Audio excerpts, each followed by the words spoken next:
মন থেকে করা দোয়ার তাসির বা প্রভাব অপরিসীম। অনেক সময় মানুষের মনে হতে পারে যে জীবনের সব পথ ও দরজা বন্ধ হয়ে গেছে, কিন্তু রব্বুল আলামিন ওনার রহমতের দরজা সর্ব অবস্থায় খোলা থাকে। আমাদের প্রধান সমস্যা হলো বিপদে পড়লে আমরা মানুষের দরজায় ধর্ণা দেই, কিন্তু যিনি আসল সমাধানকারী তার দরবারে উপস্থিত হই না। একজন ধনকুবের সাহেবের ঘটনা দিয়ে বিষয়টি সহজে অনুধাবন করা যায়। তার ধন সম্পদ, বিলাসবহুল গাড়ি ও বাংলো বাড়ি সবই ছিল। আল্লাহ তাআলা তাকে দুনিয়াবি নিয়ামতে পরিপূর্ণ করেছিলেন। একদিন সন্ধ্যায় বাড়ি ফিরে বাচ্চাদের সাথে সময় কাটালেন, রাতের খাবার খেলেন এবং নিজের আরামদায়ক বিছানায় শুয়ে পড়লেন। ঘরটি ছিল ঠান্ডা এবং বিছানাটি অত্যন্ত নরম, কিন্তু রাতে তার চোখে কোনোভাবেই ঘুম আসছিল না। তিনি এপাশ ওপাশ করছিলেন। মনে রাখা প্রয়োজন, ঘুমও আল্লাহ তাআলার একটি অনেক বড় নিয়ামত। যাদের ঘুম আসে না তারাই কেবল এই নিয়ামতের কদর বুঝে। অনেকক্ষণ বিছানায় ছটফট করার পর তিনি ভাবলেন, জানি না আজ কেন ঘুম আসছে না, চলুন বাইরে থেকে একটু ফ্রেশ বাতাস নিয়ে আসি, হয়তো মনটা হালকা হবে আর ঘুম আসবে। তিনি বাড়ি থেকে বের হয়ে নিজের গাড়ি স্টার্ট করলেন এবং রাস্তার গলিতে ঘুরতে লাগলেন। ঘুরতে ঘুরতে হঠাৎ একটি খোলা মসজিদ তার নজরে এলো। তিনি মনে মনে ভাবলেন, এমনিতেই তো ঘুরে বেড়াচ্ছি, একটু মসজিদের ভেতর যাই, ওযু করে 2 রাকাত নফল নামাজ পড়ে নিই। তিনি মসজিদের বাইরে গাড়ি পার্ক করলেন, সুন্দরভাবে ওযু করে মসজিদের ভেতরে প্রবেশ করলেন। ভেতরে ঢুকে দেখলেন পুরো মসজিদ শুনশান ও খালি, কিন্তু কোথাও থেকে যেন হালকা হালকা কান্নার আওয়াজ আসছে। তিনি চিন্তা করলেন, রাতের এই নিঝুম প্রহরে মসজিদে কে কাঁদছে।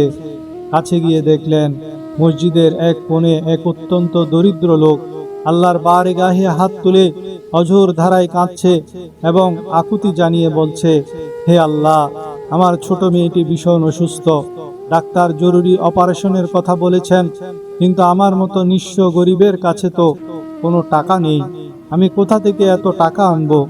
হে রব্বুল আলামিন, তুমিই তো সব কিছুর উপায় তৈরি করে দাও, আমার এই করুণ অবস্থার উপর রহম করো। মসজিদে দাঁড়িয়ে এই দৃশ্য দেখে সেই ধনী ব্যক্তিটি তৎক্ষণাৎ বুঝতে পারলেন আজ রাতে কেন তার ঘুম আসছিল না। আল্লাহ তাআলা তাকে কেন এই নিঝুম রাতে গাড়ি নিয়ে রাস্তায় বের করেছিলেন। তিনি মূলত এই অসহায় বান্দার সাহায্যার্থে প্রেরিত হয়েছেন।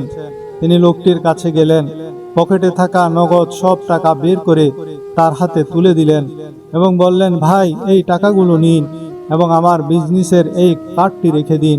ভবিষ্যতে কখনো কোনো প্রয়োজন হলে আমার সাথে নিঃসংকোচে যোগাযোগ করবেন। কিন্তু সেই গরিব লোকটি ছিলেন অত্যন্ত আত্মমর্যাদাবান। তিনি কার্ডটি বিনীতভাবে ফিরিয়ে দিয়ে বললেন, আমার কোনো ঠিকানার প্রয়োজন নেই, আমার কাছে স্থায়ী একটি ঠিকানা আছে। ধনী লোকটি অবাক হয়ে জিজ্ঞেস করলেন, কোন ঠিকানা? গরিব লোকটি জবাবে বললেন, এই যে আল্লাহর ঘর। আমি রব্বুল করিমের দরবারে কেঁদেছি আর তিনি আপনাকে আমার কাছে পাঠিয়ে দিয়েছেন। যখন আবার কোনো সংকট আসবে আমি পুনরায় এই দরবারেই চলে আসব। দুনিয়ার সব দরজা বন্ধ হয়ে গেলেও আমার করিমের দরজা সর্বদাই খোলা থাকে। সুবহানাল্লাহ। প্রিয় বন্ধুরা, পাকিস্তানের বিখ্যাত চিকিৎসক ডাক্তার আহমদের ঘটনাটি এই প্রসঙ্গে এক অনন্য দৃষ্টান্ত। তিনি ছিলেন নিজ দেশের সেরা সার্জন। চিকিৎসা ক্ষেত্রে তার আজীবন অবদানের জন্য সরকার তাকে দেশের সর্বোচ্চ সম্মাননা গোল্ড মেডেল দেওয়ার সিদ্ধান্ত নেয়। রাজধানী শহরে আয়োজিত মূল অনুষ্ঠানে যোগ দিতে তিনি বিমানে উঠলেন, কিন্তু উড্ডয়নের কিছু পরেই আবহাওয়া চরম খারাপ হয়ে যায় এবং যান্ত্রিক ত্রুটির কারণে বিমানটি মাঝপথে এক ছোট্ট বিমানবন্দরে নামতে বাধ্য হয়। অনুষ্ঠানের সময় পার হয়ে যাচ্ছে দেখে ডাক্তার আহমদ বিমানবন্দর থেকে একটি রেন্টে কার ভাড়া নিয়ে সড়ক পথে রাজধানীর উদ্দেশ্যে রওনা হলেন। কিন্তু মাঝপথে প্রচণ্ড ঝড় বৃষ্টি ও অন্ধকারের কারণে তিনি মূল হাইওয়ে থেকে পথ হারিয়ে এক প্রত্যন্ত গ্রামে ঢুকে পড়েন। দীর্ঘক্ষণ গাড়ি চালিয়ে তিনি ক্লান্ত, ক্ষুধার্ত ও দিশাহারা হয়ে পড়েন। হঠাৎ দূরে একটি কুঁড়ে ঘরে বাল্বের আলো জ্বলতে দেখে তিনি আশ্রয়ের আশায় সেখানে গিয়ে কড়া নাড়েন।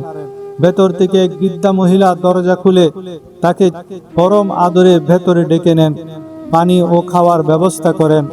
ঘরে ঢুকে ডাক্তার আহমদ দেখলেন পাশে বিছানায় এক ছোট্ট ছেলে শুয়ে আছে জিজ্ঞেস করতে বৃদ্ধা চোখের পানি ফেলে বললেন, বাবা, এটি আমার নাতি, ও খুব জটিল রোগে আক্রান্ত।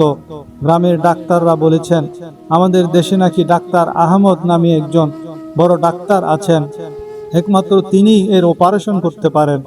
কিন্তু আমি এক দরিদ্র বুড়ি, আমার তো শহরে যাওয়ার বা সেই বড় ডাক্তারকে ফি দেওয়ার সাধ্য নাই। তাই আমি প্রতিদিন নামাজের পর আল্লাহর কাছে দোয়া করি, হে আল্লাহ, তুমি আমার এই নাতিকে ডাক্তার আহমদের কাছে পৌঁছে দাও, না হয় ডাক্তার আহমদকে আমার ঘরে পাঠিয়ে দাও। কথাটি শুনে ডাক্তার আহমদ অজুরে কাঁদতে লাগলেন এবং বললেন, আম্মা, আল্লাহ আপনার দোয়ার খাতিরে বিমান খারাপ করেছেন, ঝড় বৃষ্টি দিয়ে আমাকে পথ ভুলিয়েছেন এবং গাড়ি চালিয়ে সোজা আপনার এই কুঁড়ে ঘরে এনে দাঁড় করিয়েছেন। আমি সেই ডাক্তার আহমদ। সুবহানাল্লাহ। আমরা প্রায়শই এমন ভুলে লিপ্ত হই, বিপদে পড়লে প্রথমে ডাক্তার, উকিল, পুলিশ বা অন্যান্য দুনিয়াবী মাধ্যমের পেছনে ছুটি। অবশ্যই মাধ্যমে চেষ্টা করা ইসলামে নিষিদ্ধ নয়, কিন্তু মাধ্যমের চেয়ে মাধ্যমগুলোর স্রষ্টা অর্থাৎ খালেকে আসবাব এর উপর আগে ভরসা রাখা প্রয়োজন। রোগ হলে নিশ্চয় ডাক্তারের কাছে যাবেন, কিন্তু হৃদয়ে প্রথম এই বিশ্বাস লালন করতে হবে যে শেফা দানকারী একমাত্র আল্লাহ। ব্যবসায় ক্ষতি হলে বা পরিবারের সংকট দেখা দিলে আগে রবের দরবারে সিজদা অবনত হয়ে যাবে। সারাদিন দুনিয়ার দরজায় ধাক্কা না খেয়ে যদি ব্যথিত হৃদয়ে ভাঙা মনে পূর্ণ মনোযোগের সাথে আল্লাহর বারগাহে 2 রাকাত নামাজ পড়ে দোয়া করা হয়, তবে বড় বড় কঠিন সমস্যার অলৌকিক সমাধান হয়ে যায়। কোরআন মজিদে বিশেষ করে সূরা আম্বিয়ায় বহু নবী রসুলের সংকটকাল এবং তাদের দোয়ার কথা উল্লেখ করা হয়েছে। সেখান থেকে স্পষ্ট বোঝা যায় আল্লাহর প্রিয় নবীগণ কিভাবে চরম বিপদে কেবল আল্লাহর দিকেই মন ধাবিত করতেন এবং খন্দনরত অবস্থায় মুনাজাত করতেন।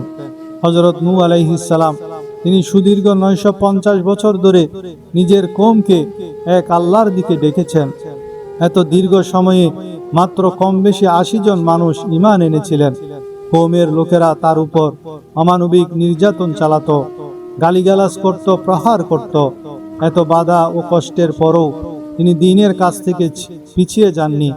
অবশেষে তিনি যখন আল্লাহর কাছে দোয়া করলেন, আল্লাহ তাআলা মহাপ্লাবনের মাধ্যমে অত্যাচারী কাফেরদের ধ্বংস করে দিলেন এবং হযরত নূহ আলাইহিস সালাম ও তার সঙ্গীদের উদ্ধার করলেন। এই ঘটনা থেকে আমাদের শিক্ষা হলো সংখ্যার দিকে না তাকিয়ে দ্বীনের কাজে অবিচল থাকা এবং ফলাফলের জন্য আল্লাহর উপর ভরসা করা। হযরত আইয়ুব আলাইহিস সালাম, তার জীবনে এসেছিল কঠিন পরীক্ষার ঝড়। তিনি দীর্ঘকাল কঠিন রোগে ভুগেছেন, তার সমস্ত সন্তান ইন্তেকাল করেছিল, বিপুল ধন সম্পদ ধ্বংস হয়ে গিয়েছিল। সেই চরম পরিস্থিতিতে তিনি দুনিয়ার কারো কাছে অভিযোগ করেননি, বরং আল্লাহর বারগাহে হাত তুলে বলেছিলেন, রব্বি আন্নি মাসানিয়াদ দুররু ওয়া আনতা আরহামুর রাহিমিন। নিশ্চয় আমাকে দুঃখ কষ্ট স্পর্শ করেছে, আর তুমি তো সর্বশ্রেষ্ঠ দয়ালু। সুবহানাল্লাহ। কত সুন্দর দোয়া!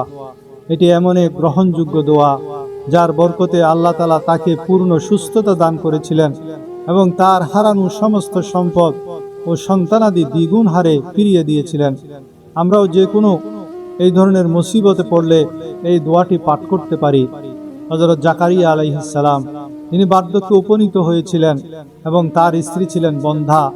চিকিৎসা বিজ্ঞানের দৃষ্টিতে সন্তান হওয়া অসম্ভব হলেও তিনি আল্লাহর রহমত থেকে নিরাশ হননি।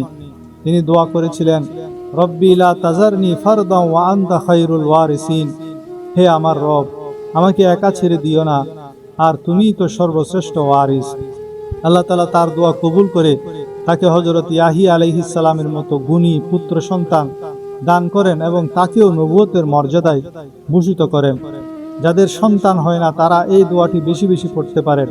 যাদের কন্যা সন্তান আছে, পুত্র সন্তান হয় না, তারাও এই দোয়াটি বেশি বেশি পড়তে পারেন। হযরত ইউনূস আলাইহিস সালাম, তিনি যখন গভীর সমুদ্রের মাঝে প্রকাণ্ড মাছের পেটে বন্দী ছিলেন, সেই অন্ধকার ও শ্বাসরুদ্ধকর পরিস্থিতিতেও তিনি আল্লাহর উপর ভরসা রেখেছিলেন।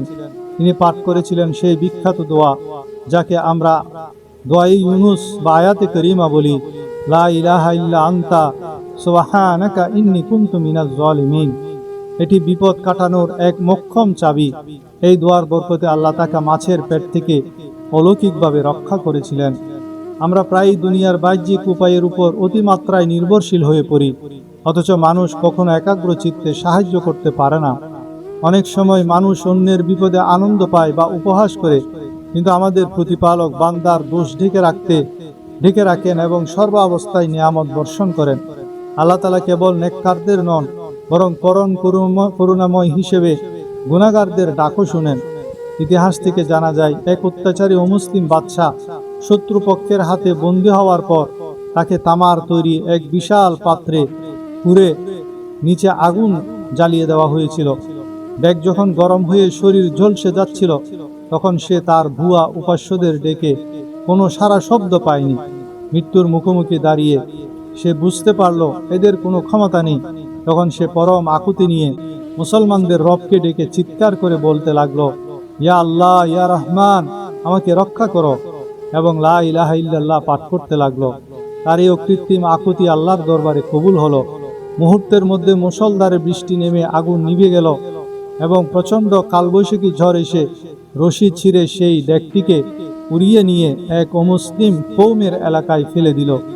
কওমের লোকেরা উড়ন্ত ডেক থেকে লোকটিকে বের হতে দেখে অবাক হলো।